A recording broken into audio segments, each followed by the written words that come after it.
pages 2-3. These are early pages, where we're meeting the characters. I promise that eventually these recaps won't be longer than the pages themselves. Okay, so while the 50s hygiene film about nuclear bombs killing everyone is going on, we meet Marty, who has been bopping along to his headphones during the film, ignoring it. Marty is described as the most daring and enterprising of the class. Pro tip, he doesn't follow your rules, man. Listening to stereo rock music. Pro tip, if ever you are tasked with sounding like a grandpa, describe something as stereo rock music, sir, your task is complete. Having only one headphone in, so the whole stereo thing is kinda dumb. Pro tip, always go with left sound separation, right sound separation is for wimps. Owning a tiny but powerful Walkman cassette player that he keeps in a hollowed-out book. Pro tip, I am pretty sure this is amazing. Marty is so into his song that he belts out the lyrics. Let's have one more dance. But the movie has just ended and he sings it out to the entire class without realizing. Because this is a thing that happens in real life. Mr. Aki, Social Studies, says. What was that? And Marty says. Nothing, sir, I was just saying I hope we all have one more dance. Mr. Aki falls for it and replies. Indeed. Which should tell you all you need to know about Mr. Aki. Mr. Aki is the first original character in this book, not counting New, Dead Family, and even has his own Futurepedia page, which I found when looking up the crazy name Mr. Aki to see if it had ever been used in real life before. PRO tip, it turns out that Mr. Aki is a secret phrase you can type into Google image search to get miles and miles of interracial gay porn. I do not know why this is the case, but I have friends who work at Google. I will see what I can find out about this sexy mystery. Unfortunately for us, after this scene Mr. Aki leaves the story and BTTF canon forever, so enjoy him while he's here. Mr. Aki was Marty McFly's social studies teacher. He wore glasses. On October 25, 1985, his class was learning about nuclear power. Futurepedia. What else happens?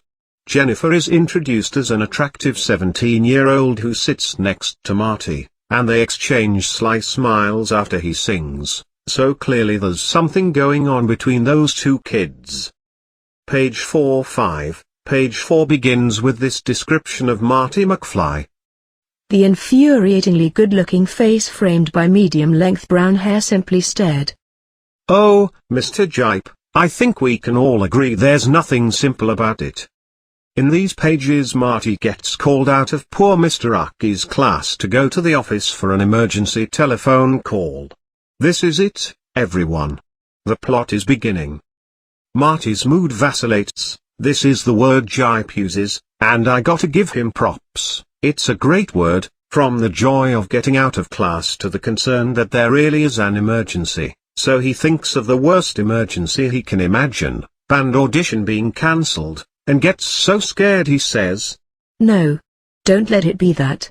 Out loud, and breaks into a near run.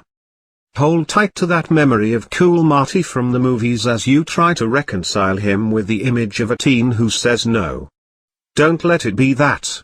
While busting out some speed walking. We get a paragraph on how Marty's band is really important to him, even more important than Jennifer. Playing music is an out-of-body experience and gives him the sense of courting disaster and somehow coming away not only unscathed but also glorified, which makes me think, man, I was doing clarinet wrong, but all this is lead up to what is clearly the best sentence of the spread. Jennifer was terrific, of course. He was quite taken by her, even felt that he loved her in the most adult sense. That combination of I really for real love you but with love in quotation marks? This is me kissing all the fingers on one hand at once, turning that hand away from me as I open it, and saying Magnifico. Marty goes to the office to take the call and who should be waiting there but Mr. Strickland. Yes.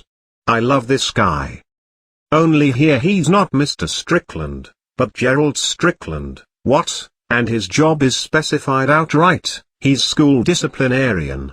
He takes his job as seriously as any prison warden, we're told, which is great, only I'm pretty sure that unlike them his job only exists in movies. This is his job, hang out in the halls and look for slackers. He gets paid by the state to do this full time. Can I just say again how much I love Mr. Strickland?